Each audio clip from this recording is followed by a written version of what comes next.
Mages, it is I, your wintry neighborhood Winterspelll.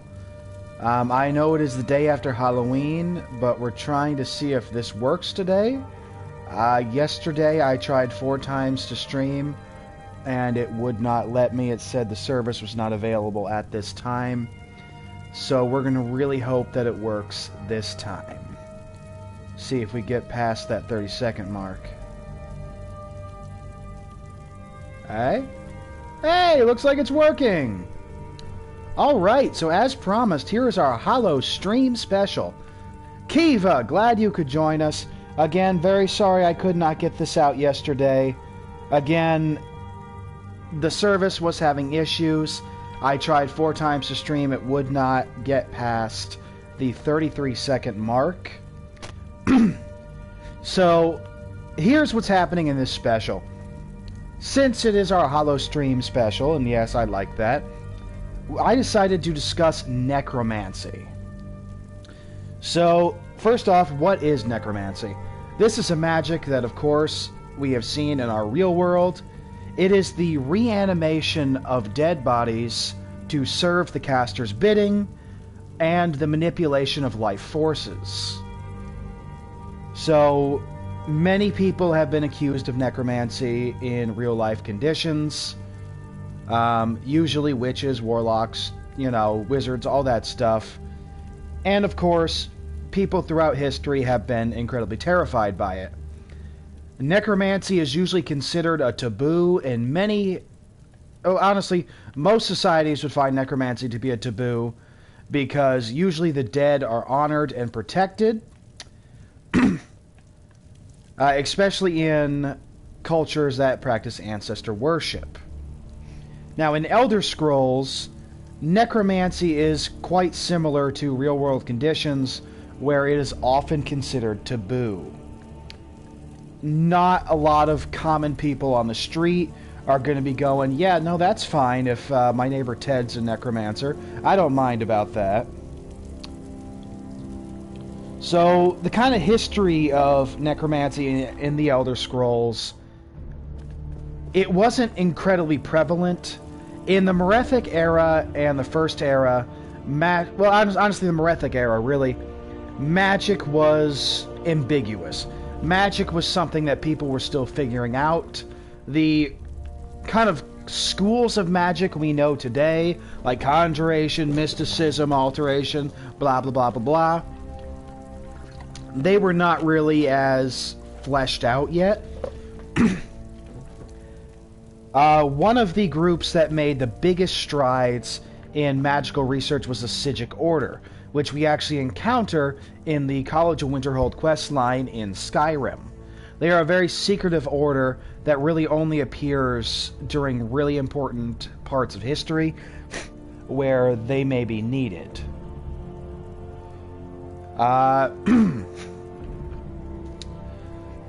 Now, Mannimarco, he actually joined the Psijic Order when he was a young lad, and he was a rival with another student. Actually, I forgot the name of that student. Let me quickly check that.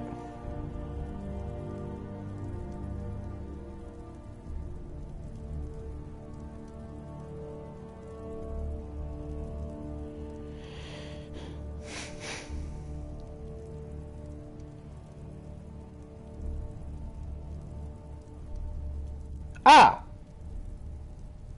Yes, there we go.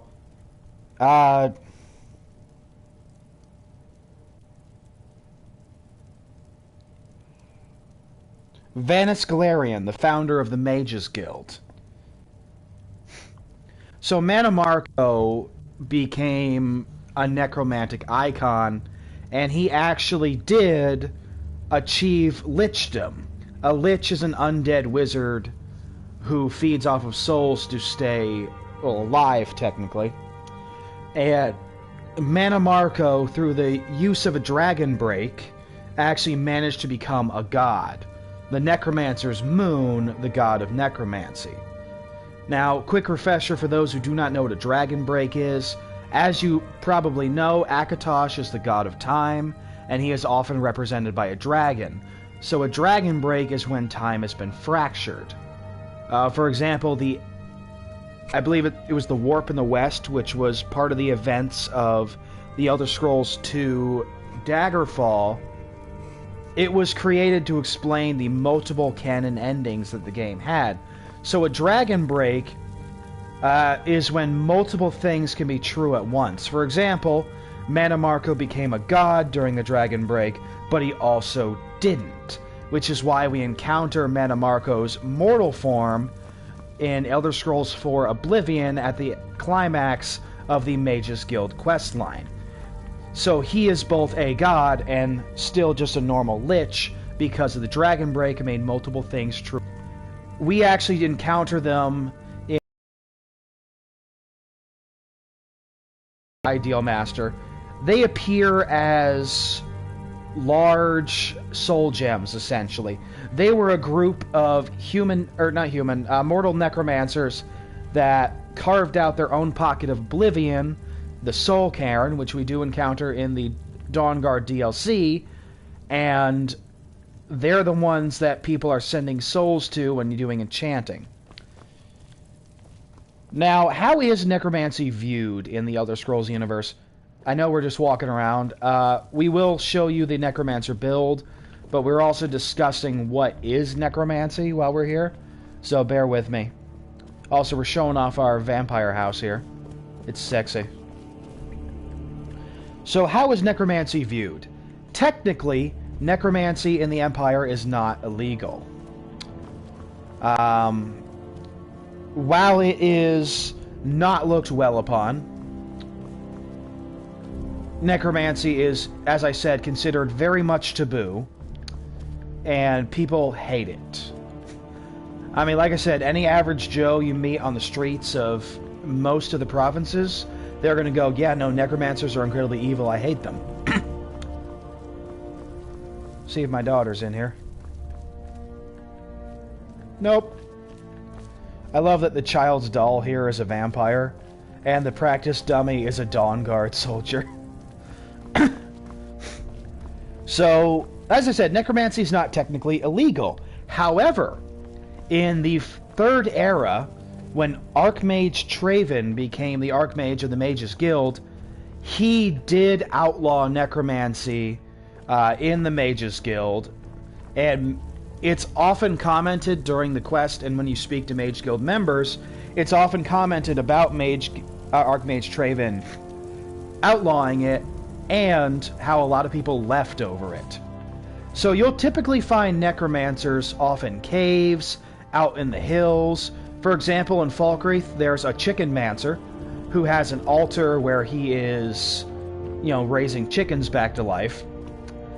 So you'll find necromancers scattered about, but usually in secret areas. Now, there are some cultures that look upon necromancy with not as bad of a light. For example, the Bretons, a very magical society. My character here is a Breton. What did I name him? I named him Tasserith. So the Bretons are a conjuration magic focused society, and necromancy is part of conjuration. So it's not technically accepted and celebrated, but it's a lot more commonplace in Breton society. And in the Dark Elven society, while they will tell you that they do not appreciate necromancy, because they are an ancestor worship society, so messing with the dead is considered incredibly taboo and something you do not do under any circumstance, there are certain conditions where you would be allowed to do certain necromantic things. For example, as I said, since the Dark Elves are a ancestor worship society... Oh, there's Lucia. Papa! Hello! Just live in a creepy underground castle by yourself. It's okay, sweetie. So, the Dark Elf Society uses a type of necromancy to bind their ancestor spirits to their tombs so that they can be summoned back to, give advice to the living and help them out. One moment, I'm getting a...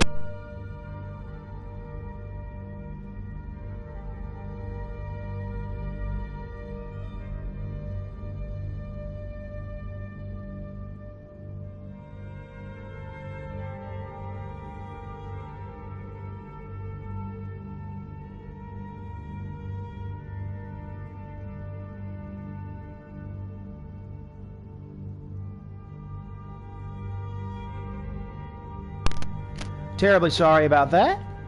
Alright, so as I said, in Dark Almost Society, certain necromantic things are... Yes, necromancers usually have the skull robes, although you can see my lovely robes here. Haha. So, in Dark Elven Society, there's also the thing called the Bone Fence. That's when someone dies, they dedicate a piece of their body to create a spectral fence that protects their family. Or, in the case of Elder Scrolls 3 Morrowind, it actually sealed in Red Mountain to keep the blight there. Now, there are also certain societies that have a special hatred for necromancy. For example, Red Guards.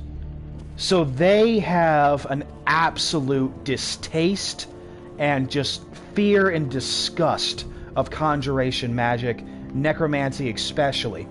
There actually is a mage we can speak to in the Shaden Hall Mages Guild in Elder Scrolls 4 Oblivion, who will mention, yeah, I'm a mage, and sometimes my people aren't too into that, but I don't touch necromancy. I don't touch conjuration. We don't mess with that stuff. So the Red Guards have an especial hatred for it. And in the case of the Nords have a special distrust of magic, which actually is a little interesting considering in the Merethic and First Eras, the Nordic clever men, which were their mages and wise men, they were considered, you know, some of the top tiers of society. And every, you know, group of Nords had their own clever men because they were absolutely integral to their early societies. Especially during the time when they were, you know, doing more animal worship. So that is kind of the rundown of what is necromancy, how is it viewed in the Elder Scrolls universe, you know, things like that. So now let's get into the build. So this is, of course, off of the Anniversary Edition. So that means we have access to Creation Club content. As you can see, because we're here in our, you know, we're here in our vampire house, the underground Gothic castle, which I love. It's a gorgeous home. And if I'm ever playing even a Dark Wizard, not just a vampire, yeah, I use it.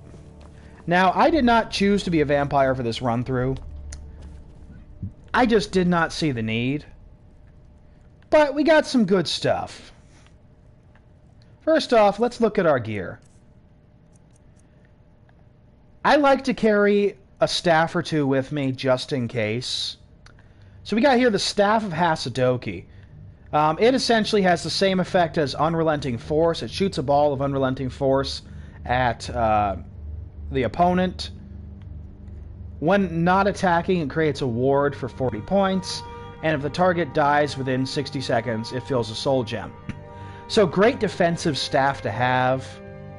I also have the Staff of Worms. So this will give you a Dead Thrall. So this is a Staff of Mana Marco. And I'll show you the place where you can get it. It's in another Creation Club house, which actually is a Necromancer's lair. I chose not to use it, however, because I like the Gothic Castle more. So I thought it'd be a good idea to use this one, but I still got the other house just to make sure that I can show you guys. So obviously, important piece of gear you're going to have is the Mage's Backpack. Increases your magicka by 20, and of course, you know, gives you, I think, extra 75 carrying capacity, which especially for a mage character who doesn't use a lot of stamina, I set mine to 200. For a mage character that does not use a lot of stamina, it is important to have that extra carrying capacity. So where you're going to want to go is... It's not over here. There we go. You're going to want to go to Mara's Eye Pond, just outside of Windhelm.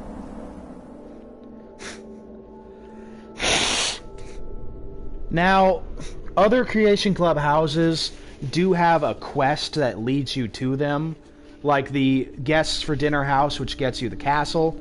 However, this house does not have a quest until you get inside, where you have to essentially unlock it.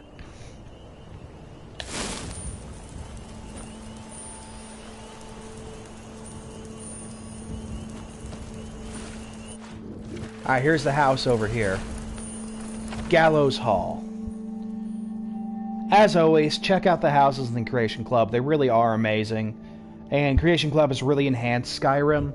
And I like the fact that Creation Club contents in Skyrim doesn't break quests like it does in Fallout 4. So this is the main hall of Gallows Hall. It's got some stuff to put, you know, armor around, stuff to hang up some weapons. This is actually, the Altar of the Revenant is actually a recreation from Elder Scrolls 4 Oblivion. It's used to turn Grand Soul Gems into Black Soul Gems. This is something you encounter in the Mages Guild quest line as you fight against Necromancers. Down here, we're going to find our bedroom. I don't believe there's a spot for kids here. This is our bedroom. So this is a Necromancer's bachelor pad. Underground sunken lair. I like it. Got a little bit of standing water. Down here is the Bone Forge. You can place different items and then use it to create different dead thralls and such. It's very useful. I don't really use it as much, though, because I've got spells for that. It's got some cool stuff in it. Grab that Torturer's Hood so you can enchant it. So let's take a look at the rest of our gear. Once we get back upstairs, got more room. So, you can get the Bloodworn Helm here. It's light armor. Conjuration spells cost 25% less to cast, and damage against the undead increases by 25%. So honestly, it looks kind of weird, but it's a great item to have. Another item that I like to use is the Daedric Gauntlets of Negation. This is an item you can pick up during the quest The Cause. Where when you're in the Oblivion Gate, a Daedra will be carrying this. Increases your magic resistance by 25%. Honestly, great idea to have. Got ourselves the Ring of Recovery. You know, makes our magic regenerate 100% faster. And I'm wearing the Warlock's Mark. This is something you can pick up by taking on the quest over at the Sky Temple Ruins. It makes conjuration spells cost 30% less, and it gives you a couple of staves along with it. So honestly, really cool. Now, we're wearing the Necromancer Robes of Recharging. This is one of the items added with the Necromantic Grimoire creation. So this makes our magic regenerate 100% faster. Now, this is not the robes that I wanted to show you. I wanted to show you the Ascendant Necromancer robes, which make your conjuration spells last longer and let you summon an additional summon. So, like, you could whip out 2 skeletons for free. Of course, I also have Conjuration to 100, so I do have the perk that gives you an additional summon. So it would allow you to have 3 summons. Although in certain conditions you can get 4 or 5, but we'll get to that. Unfortunately, I was unable to find the robes because they are a very rare drop. You only find them after level 40, and it's a small chance that Necromancer characters are going to be wearing them. More likely you're going to find Necromancer Robes of Recharging, which is kind of sad because I really want them. But these robes still do pretty well. And I'm just wearing vampire boots. Now, moving on to spells. So, good spells to use is Bound Bow and Bound Sword. You know, this gives you a summon weapon. And it is affected by the art that come out with the Creation Club content.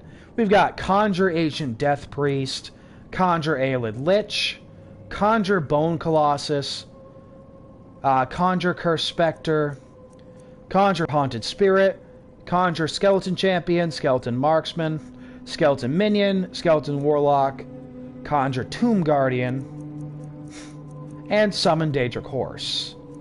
Really cool stuff. So let's take a look at these spells.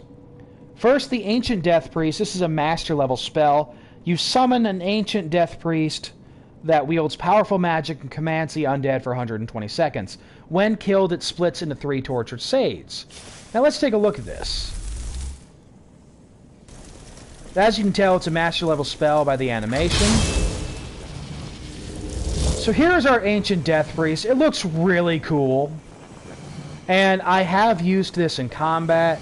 It is a powerful ally. I really like it. It served me very well during the cause. Now let's take a look at the Aelid Lich. Now this is a spell tome you're not going to find normally. I found this by taking the Great Welkin Stone that you get in the cause, in the Aelid Ruin, and then you take it to the Atronach Forge in the Midden, and then you mix together a salt pile, the Great Welkin Stone, and a ruined book. And this gives us the Aelid Lich. Really cool. And he uses, I think, mostly frost magic. I believe he also summons a Frost Atronach. So honestly, a really powerful ally. These are 2 of my best spells right here. Now let's go on to Bone Colossus. Now for those who really want to get into the Necromancer feel, Bone Colossus is an amazing master level spell. It summons a Bone Colossus for 120 seconds, so 2 minutes. While it's active, conjured skeletons regenerate health and you can summon 2 additional skeletons. Only 1 Colossus can be summoned at once. So this strategy is absolutely amazing. With the right perk, the master level perk that gives you an additional summon, plus the robes that give you an additional summon, plus this, that gives you your first summon is Bone Colossus, summon 2 skeletons, so that's 3, summon 2 more, you can get a total of 5. I can only get a total of 4, however, because I could not get the Ascendant Necromancer robes. So here is our Bone Colossus. He's looking pretty awesome. And there, of course, are the tortured shades from the Death Priest dying. So let's summon some champions. Let's summon some skeletons. Here is our skeleton champion. Our skeleton marksman.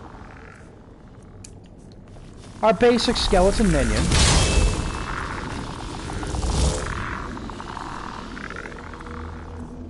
And our skeleton warlock.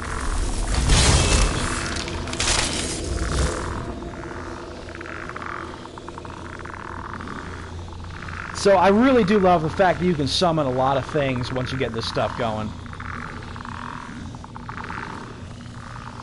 I know, it's a little annoying to sound. Let's take a look at what they do. So Skeleton Champion gets plus 10% attack damage for each nearby enemy, up to 50% for 120 seconds. Skeleton Marksman, all these things I think summon for 2 minutes.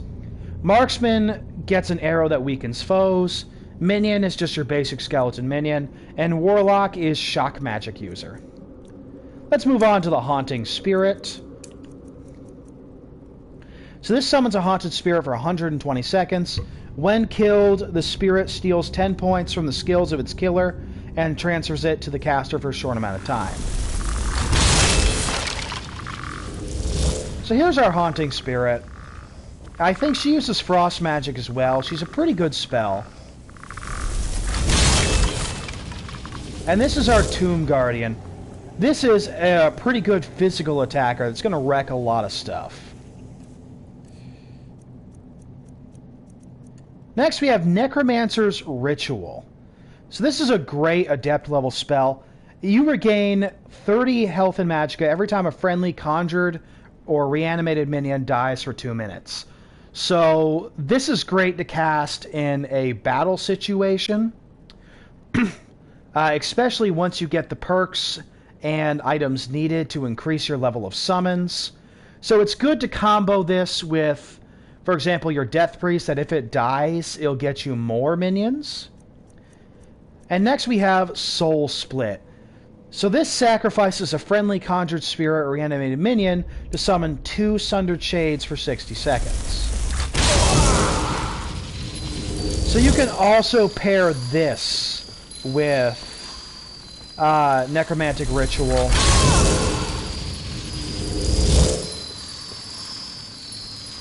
Oh, it's 2 layered on each other. Alright, so they resist it. You can also pair this with a Necromantic Ritual to be able to get a lot of stuff back if you're getting smacked hard. So a lot of really cool spells to use in this new thing. Personally, some of my favorites are the Ancient Death Priest and the Bone Colossus, because they're just really awesome looking, and I absolutely love where they are. Now, if you're playing a Necromancer, you can actually get a skeleton spell really early in game. So as you guys know from my other videos, I have a routine that I follow when I am playing a new game in Skyrim. Once I leave Bleak Falls Barrow, I come out, I go through South Britisham Pass, and then I go out to get the Sleeping Tree Sap at the camp. Oh, that's right, I have to leave the place where I can fast travel.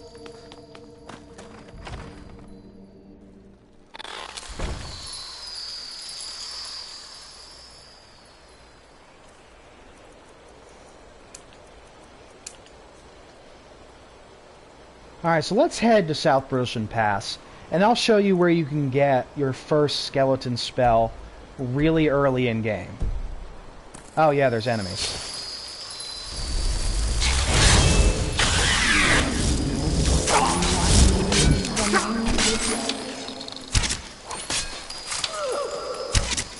Oh, it's already dead.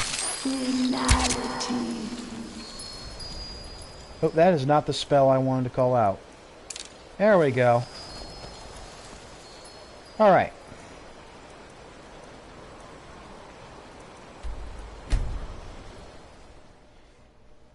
There's a lot of stuff in the Plains of Whiterun to really help out new players.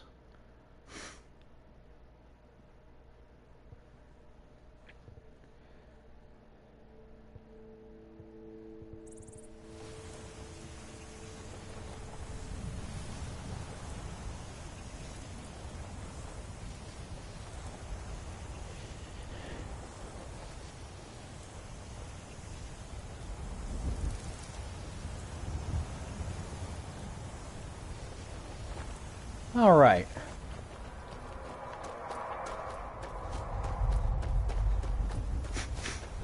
So if we head out here from Brittlesham Pass,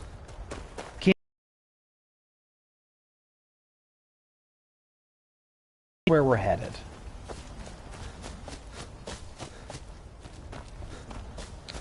Honestly, Kiva, Necromancy is a very interesting playthrough.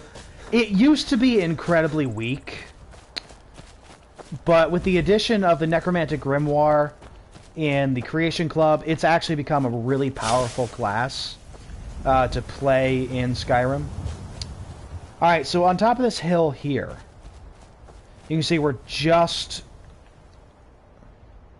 right here from South Britisham Pass and the Sleeping Tree Camp. So on this table here is where you can find the spell Conjure Skeleton Minion. So you can get this pretty early on. Now there will be skeletons to fight here, but don't worry about that. Now let's talk about perks. So obviously we're going to put Conjuration up to 100. Now with my Necromancer build, I don't bother with... Actually, I should grab that. I don't bother with Atronox. But we do take the conjured weapons, so Mystic Binding, Soul Stealer, and Oblivion Binding, because it's really useful. Obviously, we're going to take, Novice Conjuration, Apprentice, Adept, Expert, and Master. Now for Necromancy, and I have learned the Necromancy perks do affect your conjured undead. So greater duration for reanimated undead, Reanimated Undead have 100 more points of health. And Twin Souls. You can have more than one summon. So that's how we're getting two at once. So that's your Conjuration tree. I always suggest using Restoration as well. Because, of course, you know, Recovery, get Magical Regeneration. When you get to 90, the Avoid Death perk is incredibly useful. Especially since you are playing a mage, so you're squishier. You know, Necromage can be very useful. Especially since you can gain the spell Necromantic Healing, which heals your undead. Alteration is something you can use, you know, to get magic resistance and such, but it's not as important. Now, of course, since we're using the weapons, as I said, it will affect... the perk trees will affect the mystic weapons. However, I'm just taking Armsman. You can go further, but it's not necessary. Although I am filling out the perk tree on Archery because I prefer to use Bound Bow and keep my distance. Other perks you can use are, you can fill up your speech tree, you know, just to be able to get better stuff. Alchemy is a good tree to take if you have the extra points. But you know what, why not? Because again, mage characters, alchemy is very good, considering the fact that you are squishier. Now, how does this playstyle stack up against other playstyles? Well, in terms of mage playthroughs, yes, Bretons are the better choice, because they have the dragon skin. Although High Elves are also good because they have 50% or 50 more magicka. However, Bretons also start out with 25 in Conjuration, so that gives you a good boost. Bretons are the races that are most suited to Conjuration. I'll let you see him without his helmet. Ain't he a looker? So, the way this kind of stacks up, honestly, in terms of against other mages, Destruction build, I think, is still more powerful, but I'd say this is a close second when you want combat. So, Destruction, I'd say, ranks slightly above it. Now, before Creation Club, this would be one of the weakest play styles, and I would say just go Atronachs. But with the addition of all the new spells, I would say that the undead spells are way better than Atronachs, and honestly, if you got to choose one or the other if you're playing Conjurer, play the Necromancer build. As I said, Breton works best for it, both roleplay-wise and mechanics-wise, but you can choose whatever you like. Hell, you can make an Orc Necromancer if you wanted. Now, how does it rank up against melee playthroughs?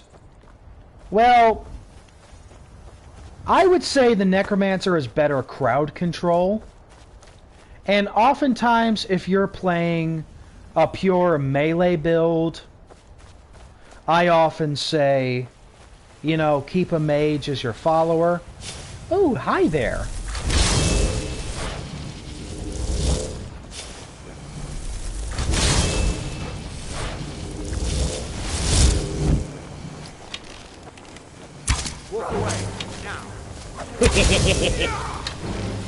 As you can see, I'm trying to keep my distance with the bound bow while my shades take care of things.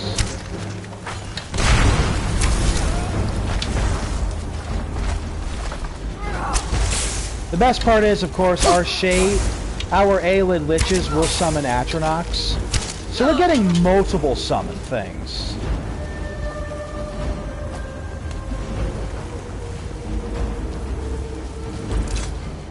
So, I think this playthrough is more powerful than a pure melee build, because like I said, it's got so much crowd control. Our Aelid Liches summon Atronachs and can raise undead. So they are incredibly powerful to have, especially if you can summon more than one of them. I drink your mead. So, definitely better than the melee playthrough. A lot stronger. And like I said, better at crowd control. Honestly, a pure melee build, I think, is the weakest out of the possible builds for Skyrim. Now, it's still a good build, don't get me wrong, but when compared to the other possible classes you could use, I honestly think a pure melee build is the weakest. Not that I don't like melee builds, but quite honestly, it just does not stack up. Now, I do think, in the long run, it is, while still better at crowd control, I still think it is weaker than the Stealth Archer. The Stealth Archer is still, I believe, the best playstyle in the game in terms of just raw damage and effectiveness. But that is because they have the ability to one-shot even a dragon if it's done correctly. And it's also my favorite kind of playthrough, so I am a little biased. But I do think that the Necromancer build, as of the release of the Creation Club, is one of the strongest builds that you can play in Skyrim in the Anniversary Edition. It's really good. It has a lot of versatility. It's got a lot of really awesome spells to use. And when it's done right, I'm not going to say you can be untouchable, but you're certainly going to be hard to beat.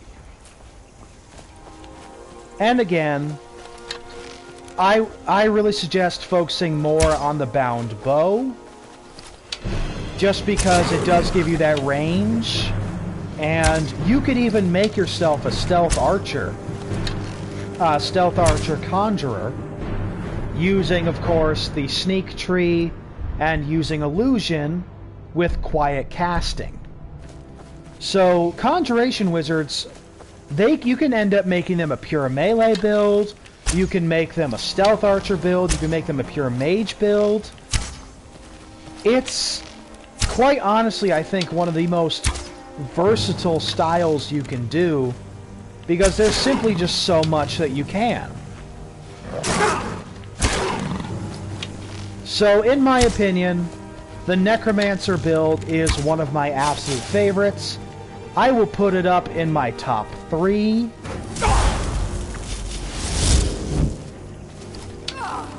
Along with Stealth Archer and what be my other one? Let's see, Stealth Archer. Come on.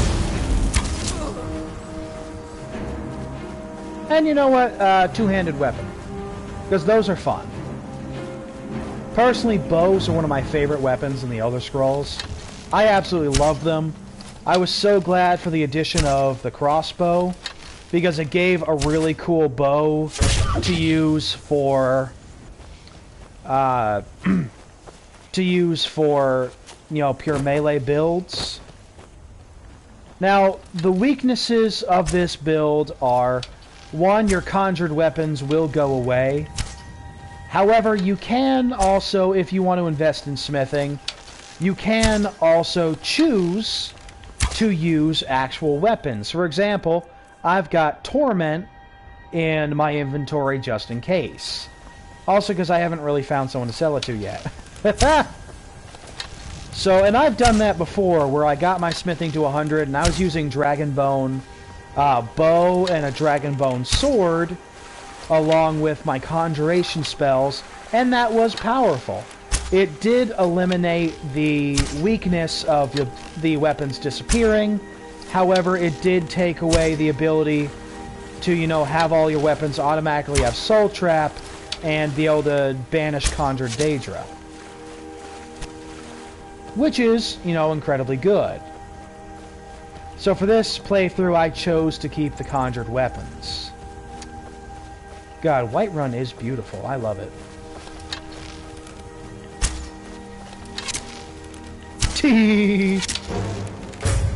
Also, because honestly, you get archery up high enough, you're doing so much damage.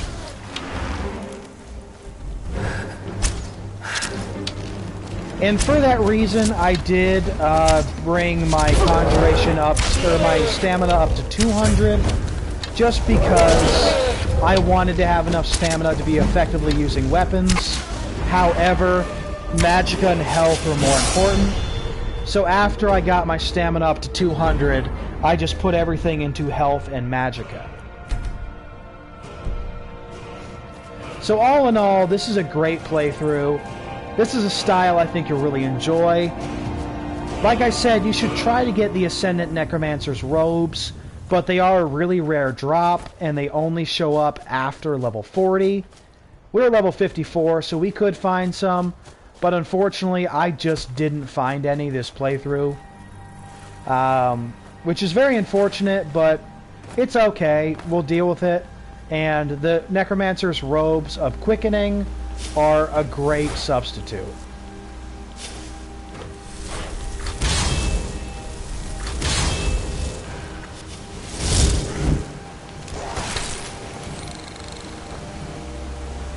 It is really fun running around doing this. I think we're heading into the Reach now. Honestly, as Whiterun shifts to the Reach, it is an absolutely beautiful area. Oh. What's that? I didn't know this was here.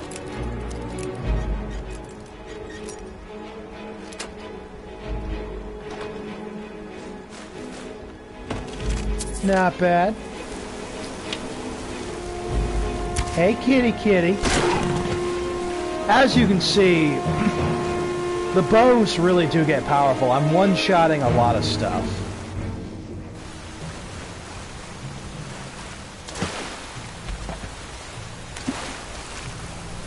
Ah, I think it's a Crabber's Shack.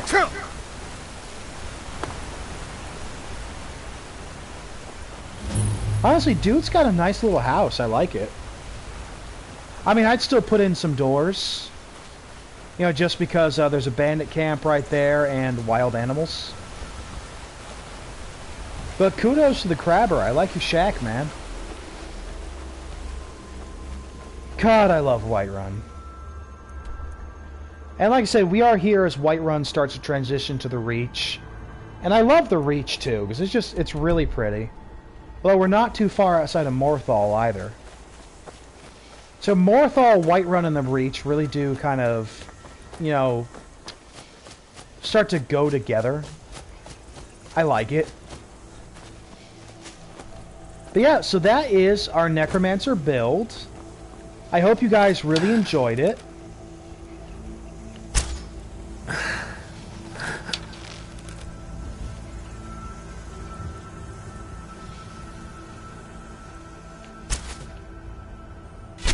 God, I love sniping things. So yeah, that's the build. I hope you guys like it. Feel free to, of course, test it out yourself. It's really fun. And Kiva, I hope you're going to try it out your next playthrough. Like I said, there's a lot of really cool stuff to do with it. I've always really liked Conjuration. And that's how we get 4 summons!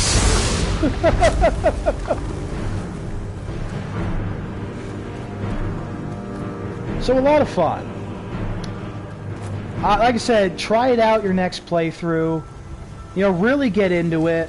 And also, the roleplay aspect of it's really fun, too. You guys know that I'm really into the roleplay side. Especially if we finally get a D&D podcast going. You guys will see how much I love roleplay. I mean, God, the stuff I do with Nixie and Witherbloom. Haha. But yeah, try out this playthrough. It's a lot of fun, and there's a lot of really cool things to do with it. Oh my God, a bear! I think I just shot him in the penis.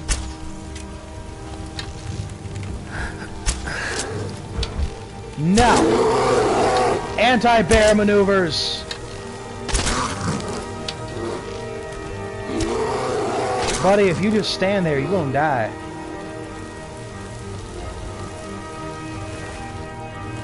Now, of course, there are still tried and true necromancy spells, which are fun.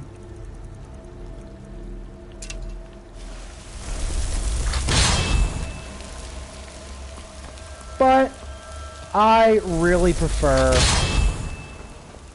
to use the Conjured Spirits. Oh my god, I have animal friends! So yeah, that is our Necromancer build. I really hope you guys enjoyed this. I thought it'd be perfect for our Hallowstream special.